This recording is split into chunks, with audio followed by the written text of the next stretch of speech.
ጤና ይስጥልን። ይህ ሪያሊቲ ሚዲያ ነው።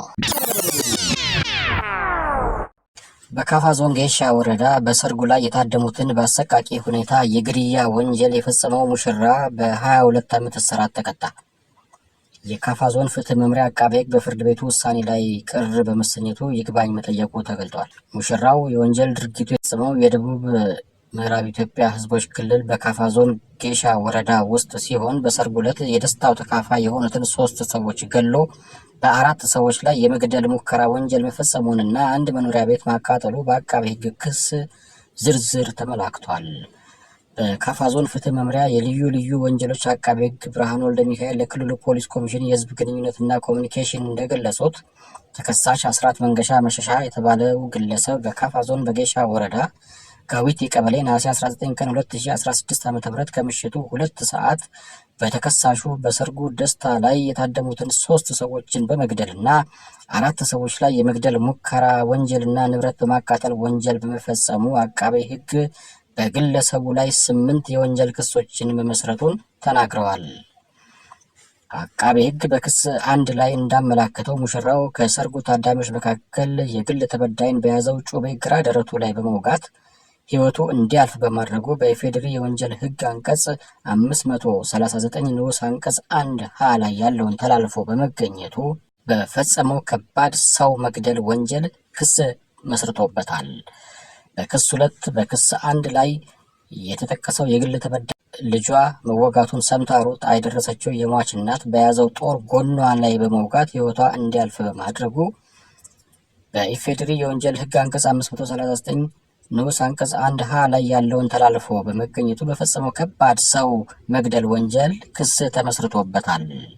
አቃቤ ሕግ በክስ 3 የወንጀል ዝርዝር እንደተጠቀሰው የግል ተበዳይ መኖሪያ ቤት በእሳት ያቃጥል የድረሱልኝ ጩኸት ሰምቶ የመጣውን ግለሰብ በያዘው ጦር ቀኝ የእግር ጭኑ ላይ በመውጋቱ በድንጋጤ በመሸሹ በሁለተኛው ቀን አስከሬኑ ከጫካ ውስጥ መገኘቱን ተከትሎ አቃቤ ሕግ በኢፌዴሪ የወንጀል ሕግ አንቀጽ 540 ላይ ያለው ሕግ ተላልፎ በመገኘቱ ተከሳሹ በፈጸመው ሰው መግደል ወንጀል ክስ ቀርቦበታል። በክስ 4 ተከሳሹ አንደኛ በየነቼ ሻታቸውን እና ልጇን ብዙአየሁ አድማሱን ወግቶ ሁለቱን ከገደለ በኋላ መኖሪያ ቤታቸውን ከነሙሉ ቁሳቁስ ሲያቃጥል የጩኸት ድምፅ ሰምቶ የመጣውን የግል ተበዳይን በያዘው ጦር ግራ የእጅ ክርኑ ላይ 1 ጊዜ በመውጋት ተከሳሹ በኢፌዴሪ የወንጀል ሕግ አንቀጽ 27 ንዑስ አንቀጽ 1 እና የወንጀል ሕጉ አንቀጽ 539 ንዑስ አንቀጽ 1 ሀ ላይ ያለውን ተላልፎ በመገኘቱ በፈጸመው ከባድ ሰው መግደል ወንጀል ሙከራ ወንጀል ክስ ተመስርቶበታል።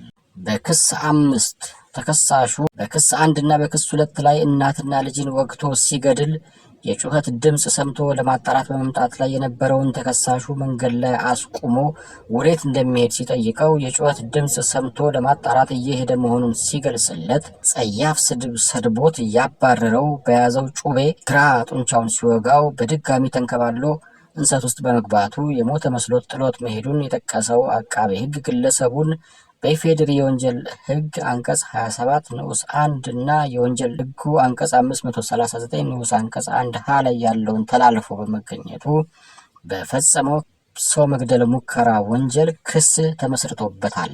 አቃቤ ሕግ በክስ 6 ላይ እንዳተተው ተከሳሹ የሰው መኖሪያ ቤት ሲያቃጥል የጩኸት ድምፅ ሰምቶ እሳቱን ለማጥፋት የሞከረውን የግል ተበዳይ ለምን እሳቱን ታጠፋለህ በሚል በያዘው ጦር በመውጋት ከባድ ጉዳት አድርሶበት በሰዎች እርዳታ ወደ ሕክምና ተወስዶ ከሞት መትረፉን ጠቅሶ ተከሳሹ በኢፌዴሪ የወንጀል ሕግ አግባብነት ያለው አንቀጽ ተጠቅሶ በፈጸመው ከባድ ሰው መግደል ሙከራ ወንጀል ክስ ተመስርቶበታል።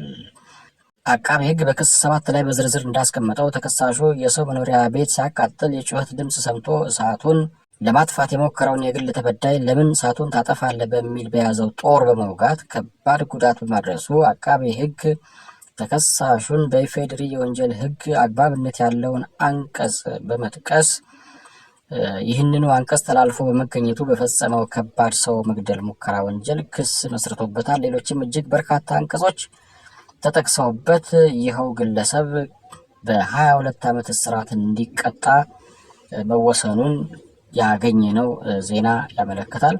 ይህ ፍርድ ውሳኔ ወይም የ22 ዓመት እስራት የተበየነው በካፋ ዞን ከፍተኛ ፍርድ ቤት መጋቢት 30 ቀን 2017 ዓ.ም በዋለው የወንጀል ችሎት ነው። በዚህም መሰረት ተከሳሽ 22 ዓመት እስራት ይጠጣል ማለት ነው። በይግባኝ ክሱ የሚሻሻል ካልሆነ በስተቀር እና በአመክሮ እንደዚሁ ወይም ደግሞ በምህረት የሚፈታ ካልሆነ በስተቀር 22 ዓመት እስራት ይጠብቀዋል ማለት ነው። ያው የሙሽራ ነፍሰ ገዳይ ይህንን እንግዲህ የገለጹት አቃቤ ሕግ ብርሃኑ ወልደሚካኤል እንደሆኑ ያገኘነው መረጃ ያመለክታል። ለዛሬ ያዘጋጀንላችሁ መረጃ ይህንን ይመስላል። በሌላ ዝግጅት ተመልሰን እንመጣለን። ይህ ሪያሊቲ ሚዲያ ነው።